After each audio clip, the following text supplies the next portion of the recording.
फुले मांग करते, फुले को 4 लाख मार के सरकार बंद कर देती, तो क्या ये अधिकार मिलता? पढ़ने लिखने का अधिकार मिलता? लेकिन उस समय की सरकार ने फुले की बात को माना। फुले ने कहा कि हमारे देश में कुछ लोगों को पढ़ने लिखने का राइट है और हम अपने देश में ही 90% लोग गुलामी की जिंदगी जी रहे हैं।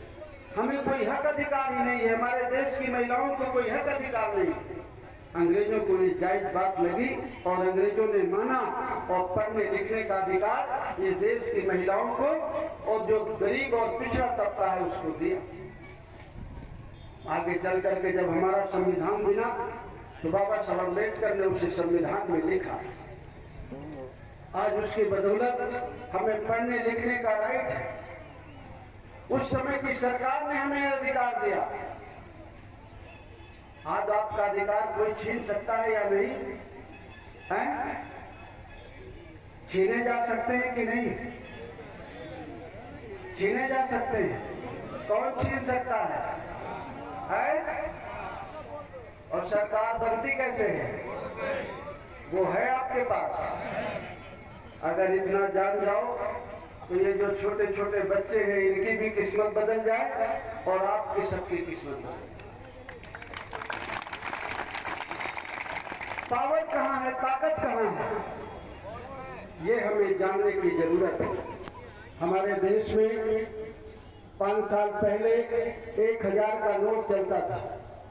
1000 का नोट इस देश के राजा ने बंद कर दिया और हम सब किसी न किसी भगवान को मानते हैं, श्रद्धा रखते हैं, किसी न किसी देवी को मानते हैं, किसी न किसी भगवान को मानते हैं। जिसको भी जो मानता है वो 1000 का नोट अगर वो लेके जाए उसके स्थान पर, लक्ष्मी माता के स्थान पे कहे कि माता जी इसको चलाओ तो चल जाएगी। और जिसने बंद किया है वो चाहे तो चल जाएगी कि नहीं? और उसको ये अधिकार मिला कैसे? वोट से। ये अधिकार तो मुझे भी मिल सकता है, आपको भी मिल सकता है। जिसको वोट दो उसको मिल सकता है। सारी ताकत आपके वोट में। जब आप ये कहते हैं कि हमारी किस्मत खराब है, हमें भगवान ने ही छोटा बना दिया है, भगवान ने ही ऊंचा बना दिया है, ये कुछ लोगों ने आपको गुमराह किया है हमारे ऊपर राज करने के लिए, हुकूमत करने के लिए। जिस दिन आप अपनी किस्मत का फैसला, अपने और अपने बच्चे की किस्मत का फैसला आप खुद करते हैं, जिस दिन आप उंगली दबाते हैं, वोट देते हैं, उसी दिन आपके और आपके बच्चे की किस्मत का फैसला होता है।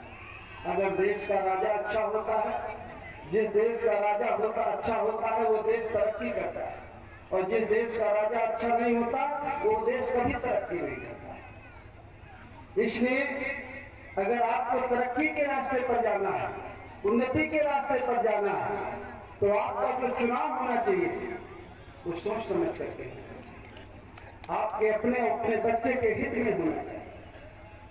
कुछ लोग आपको गुमराह करके चले जाते हैं, तरह तरह की बातें कहते हैं, आपको आश्वासन देते हैं और आप उस आश्वासन में फंस जाते हैं। आपको लगता है कि आप कुछ अलग है, देश कुछ अलग है। आप ये समझ नहीं पाते कि आपकी समस्याओं का समाधान कहाँ है। अगर हम इस दुनिया में आए हैं, हमें भगवान ने पैदा किया है, अगर हमारी जरूरत है रोटी कपड़ा मकान स्वास्थ्य शिक्षा रोजगार, तो ये हमें कहाँ से मिलेगा? हमें एक आचरण की, एक ढंग की जरूरत है जिससे हमें लोग ये न कहें कि गलत है। चाहे हम जिस रूप में पूजा अर्चना करें, बहुत सारे लोग मरने के बाद स्वर्ग जाने की इच्छा में पूजा प्रतिष्ठा करते रहते हैं, अगला जन्म बनाने के लिए लगे रहते हैं। इस जन्म के बारे में भी तो सोचना है। इस जन्म में अगर हम हैं और हम अगर माँ बाप हैं तो हमारी जिम्मेदारी है कि हम अपने बच्चों के लिए बेहतर करके जाएं। अब हमारे बच्चों का भविष्य कैसे अच्छा हो, इसकी चिंता कौन करेगा? हमारी चिंता है कि हमारे बच्चे को अच्छा स्कूल मिले, पढ़ने का अधिकार हो, पढ़ करके उसे रोजगार मिले, तो ये तीनों काम तो वही करती है जिसको वोट दे करके हम जिताते हैं, और उधर तो हमारा ध्यान ही नहीं है। हम सोचते हैं कि ये सब व्यवस्था ऐसी चल रही है, जैसे छोटे बच्चे का नेचर स्वभाव है कि वो पैदा हुआ घर में, उसने देखा कि हमारे घर में सब कुछ है, हमारे माँ बाप ने कैसे कमाया, कैसे पक्का मकान बनाया, कैसे गाड़ी खरीदी, उसको इसका कुछ एहसास नहीं। वो जैसे पैदा हुआ उसने घर में देखा, उसको लगता है सब कुछ ऐसे ही चलता है, ऐसे ही था।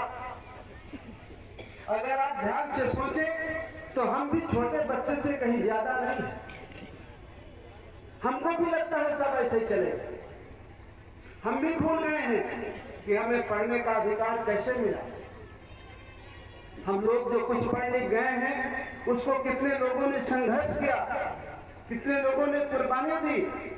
कुछ लोगों को जो नौकरी करने का अधिकार मिला तो आरक्षण कैसे मिला, रिजर्वेशन कैसे मिला, ये हम सब भूल गए। जैसे छोटा बच्चा भूल जाता है वैसे हम भूल गए। हमको सोचते हैं कि सब ऐसे ही चलेगा।